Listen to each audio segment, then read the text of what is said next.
Paint කරන්න සහාය අවශ්‍යද? පේන්ටි TC ගයිඩ් එකක් නොමිලේම ලබා ගන්න මිස් කෝල් එකක් විතරක්ම දෙන්න.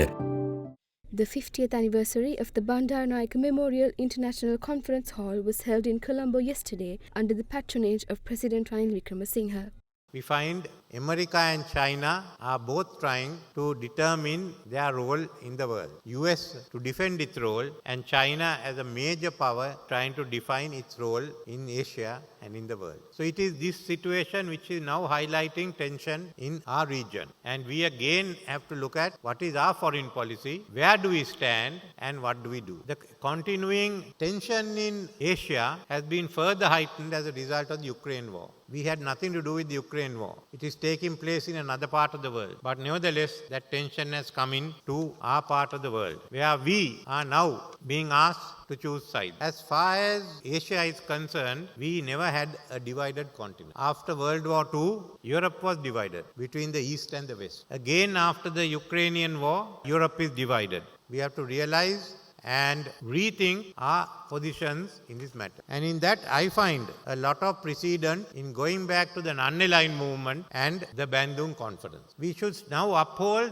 Bandung principles, which again is repeated in the non-aligned movement. We should hold clear to it and steadfast to it, because it was the first gathering of Asia-African countries. It had China, it had Japan, it had Indonesia. So all those countries were Australia in this conference. So what we in Sri Lanka should do is to adhere to the Bandung principles and the Panchasila of the non-aligned movement. That is still valid for today. We have to realize that. Secondly, we also have to note of the new developments, and I have said that we will also support the ASEAN outlook on the Indo-Pacific. ASEAN plays an important role, and we must ensure that ASEAN is further strengthened in the coming decades. And the ASEAN outlook is one which also emphasizes the fact that while the Indian Ocean and the Pacific Ocean are distinct oceans but are interconnected. Now that is of value to us, because Indian Ocean, the geopolitics of the Indian Ocean is quite different from Asia Pacific. We haven't got the hub and spoke system of the Asia Pacific or the quasi alliances that go on there. As far as we are concerned, we have been free of the great power rivalry so far. We should not allow that to come into the Indian Ocean.